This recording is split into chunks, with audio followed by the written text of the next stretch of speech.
Good afternoon, everybody, and a very warm welcome to this IIEA webinar on the topic of EU-India relations, cooperation, connectivity, and a free trade future.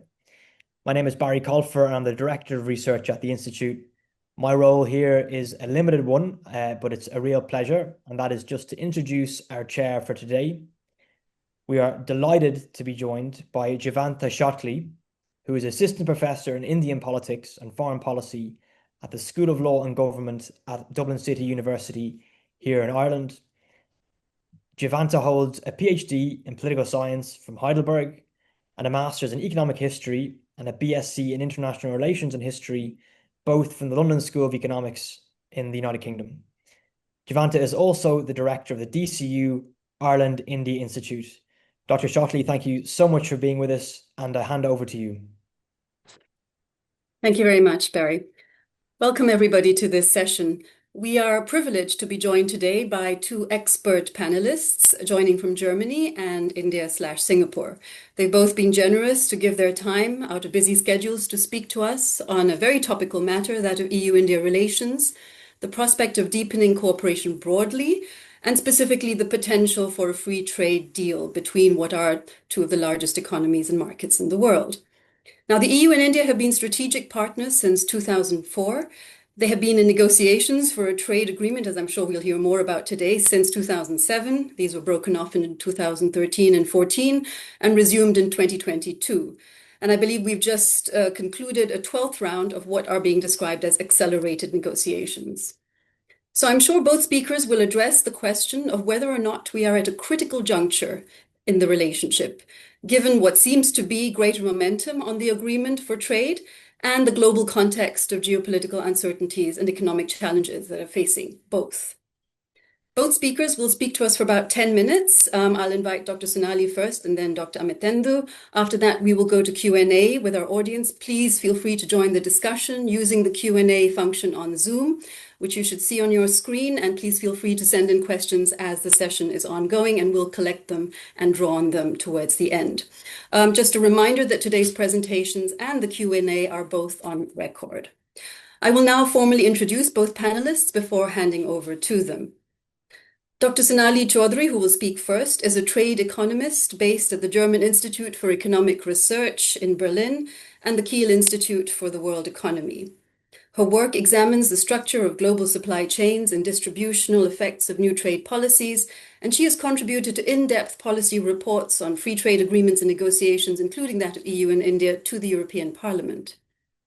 Dr. Amitendu Palit, who is joining us from India but is based in Singapore at the Institute of South Asian Studies, where he is Senior Research Fellow and Research Lead for Trade and Economics at what is the National University of Singapore. He specializes in economic security, international trade and investment policies, FTA, supply chains, regional connectivity, and the Indian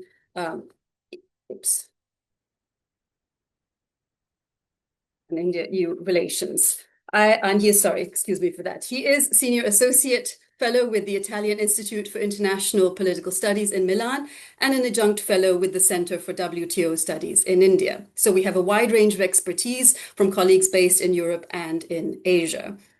I will now hand over to Sonali, and I'll be keeping time for about 10 to 12 minutes, and then we'll go directly to Amitendu, and I'll open up for discussions. Thank you. Over to you. Thank you, first of all, to the IIEA, Heather and Barry, for bringing us together for this conversation, and to Jivanta for kicking off these discussions. So before we really dive into the particularities of the EU-India trade relationship, I thought it would be worth stepping back to examine the wider context in which these bilateral negotiations are happening, and think more about what has fundamentally shifted in recent years in the global trading system that I think is also behind these accelerating efforts from EU, from India, to finalize a deal. That has been long in the works. As you mentioned, it was back in June 2007 that the first round of formal negotiations took place, and already with quite an ambitious agenda. That covered not only trade in goods, but also services, investment, and a host of regulatory issues There were technical standards under discussion, government procurement, competition policy, and so on. So I think it's long been acknowledged that the EU-India relationship holds a lot of potential, and that closer trade links between these two can have mutual economic benefits. But now, more than 15 years down the line, I feel like these talks have finally taken on a sense of real urgency that I think we didn't see before, with EU and India aiming for a deal within the next 6 months. And the question that I think we have today is, what are the forces behind this new urgency? And I think a big part of the answer is that we're witnessing really an escalating contest for geopolitical power, which is really increasingly deploying all kinds of trade policy instruments as a means of achieving these geopolitical goals, as a means of coercion. And we see this in the wave of measures from export restrictions on rare earths and semiconductors to prohibitively high US tariffs and threats of even higher tariffs on the horizon. And I think at their core, there is a clear intent to weaponize countries' interdependence and to really leverage the fact that a small number of countries occupy central positions in the global trade and financial networks today. I think this beggar thy neighbor approach to trade is really pushing governments to rapidly diversify their supply chains, and inking new FTAs with a broad set of partners is an important step towards that goal.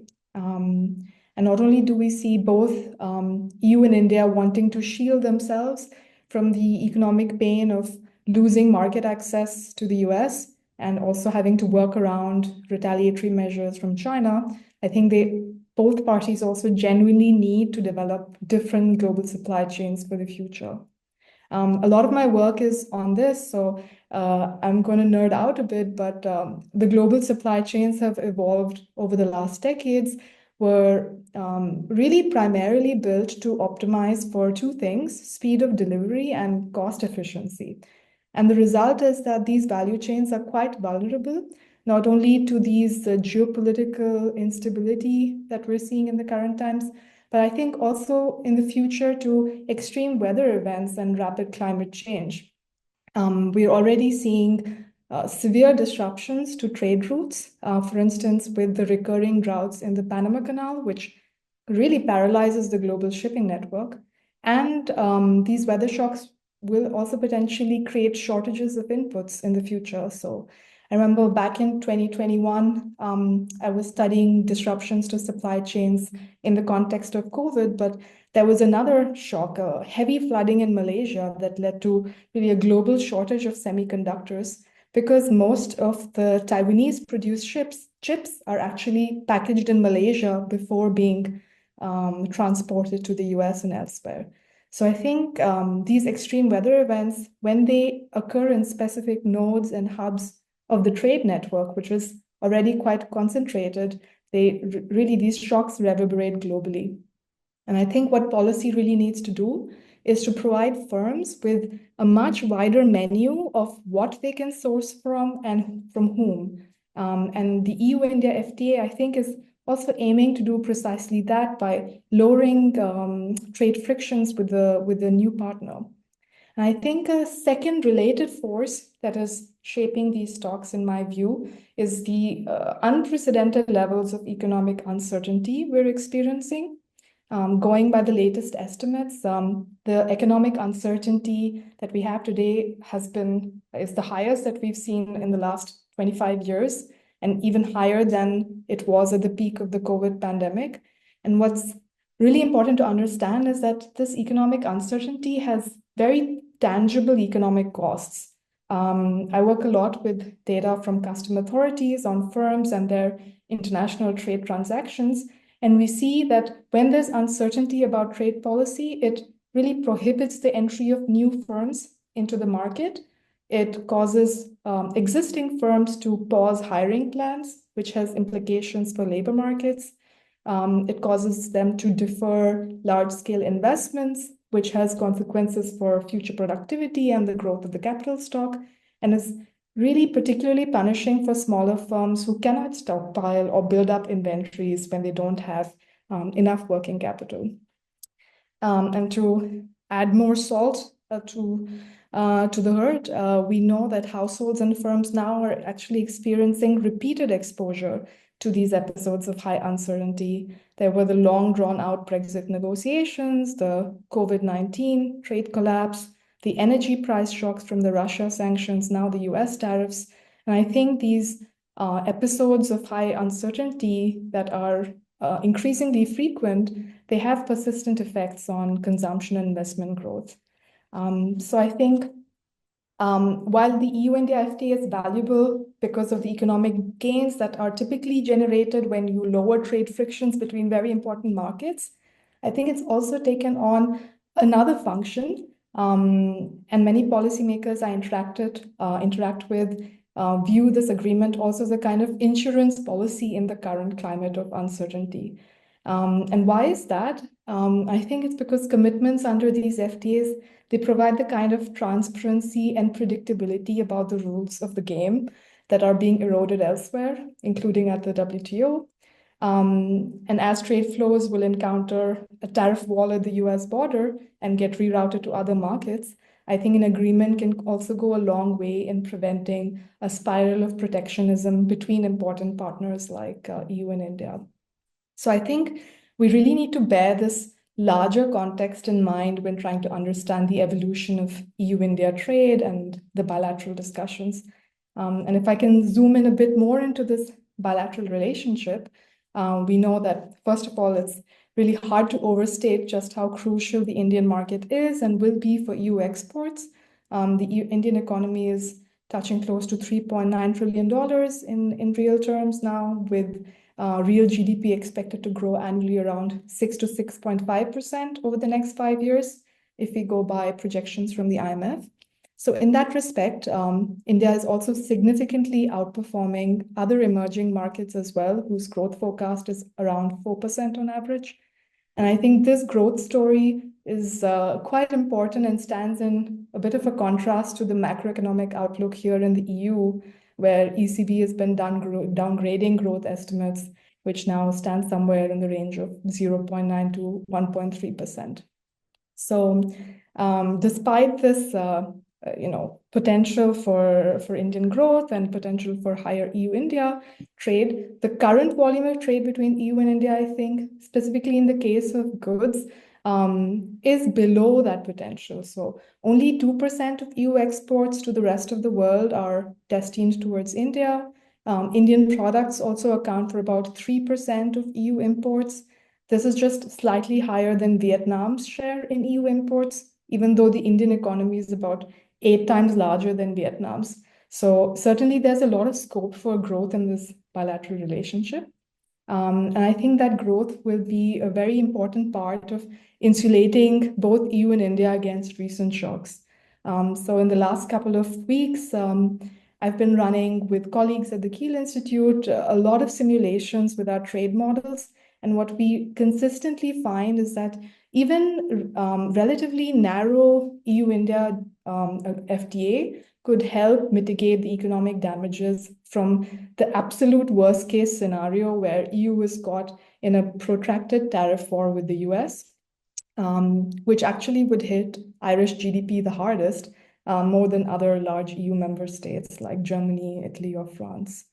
And I think for India too, this is super important because the US is the largest export market for goods for the country. The EU comes in second.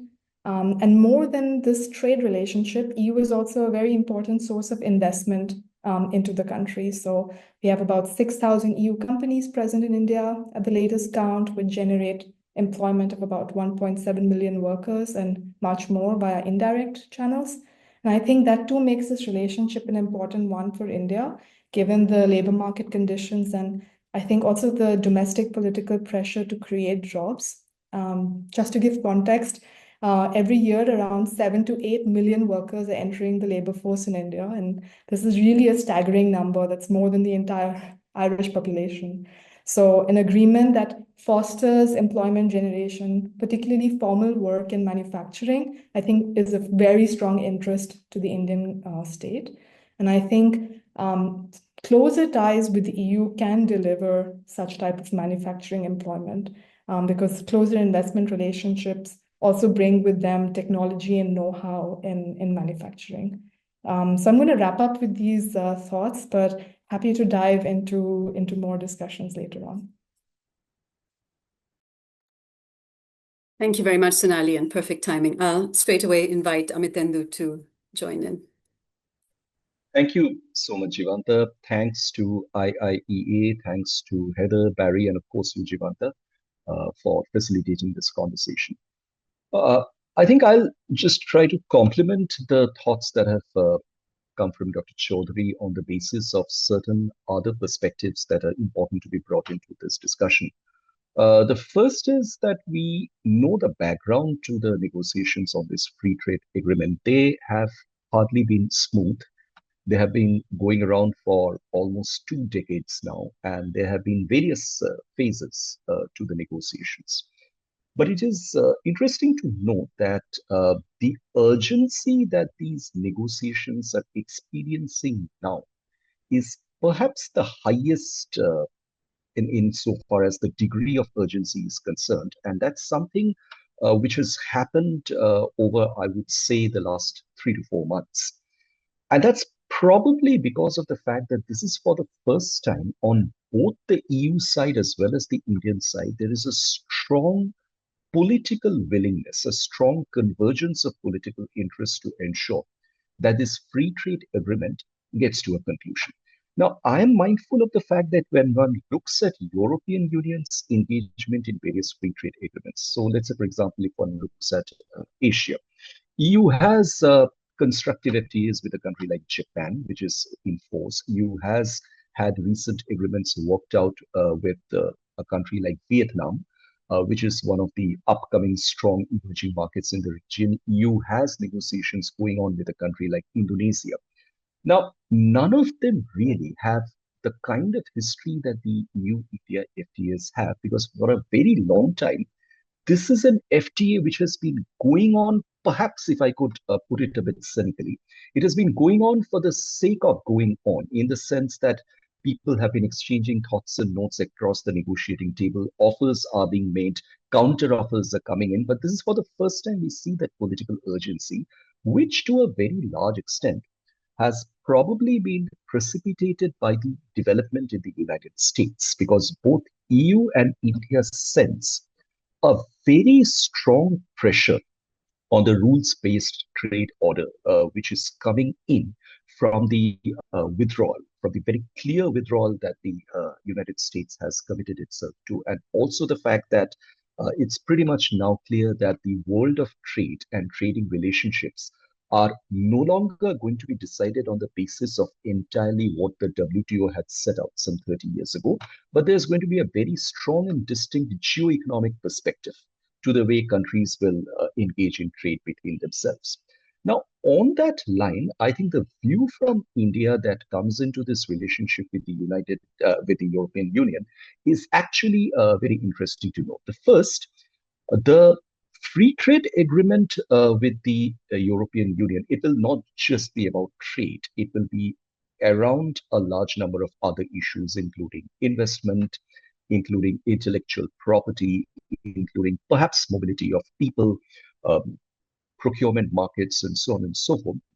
This is going to be something which in many respects could be a very significant game changer for the Indian economy when looked at in the perspective of its overall ambitions of becoming, in the short term, the third largest economy of the world, which is a $5 trillion goal expected to be achieved by the end of this decade. And in the more medium and long term, a developed country by the year 2047. Now, for both these goals, it's very important that the Indian economy tries to capture greater shares of the global market. And when we say global market, it's not just any part or any type of global market, but typically those markets which are higher income markets, which are the developed country markets, and which are typically those with which engagement of the Indian businesses and Indian industry can be mutually beneficial in the long term in terms of creating a large number of spillover effects, which will lead to technology diffusion, which will lead to better quality standards, better understanding, training, skilling, and a large number of other things. So, to that extent, there's a very positive intention that is going into the EU-India FTA. And I must bring this up as well that it is perhaps coincidental that the EU-India FTA negotiations are entering their final phase at a point in time when India is also negotiating with the United States and when India is also negotiating or has completed negotiations more effectively with the United Kingdom.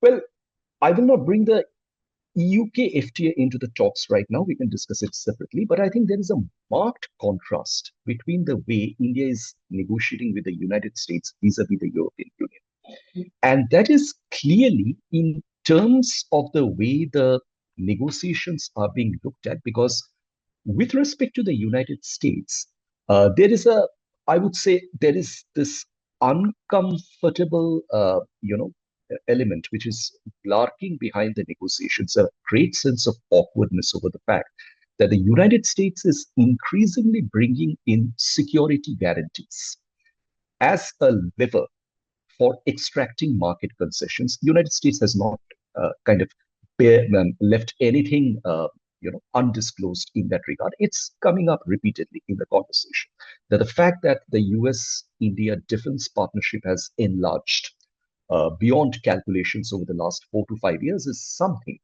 which the US is clearly looking to capitalize in extracting market concessions from India.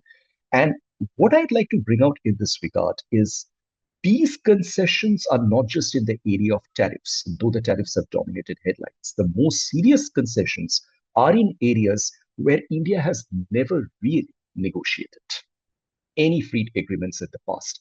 Now, this is where I think it's important to look at this distinction vis-a-vis the EU. There are some of these areas which India is negotiating with the European Union as well, but there is that strong sense of comfort in the negotiation with the EU that, look, the EU is not dangling the security carrot.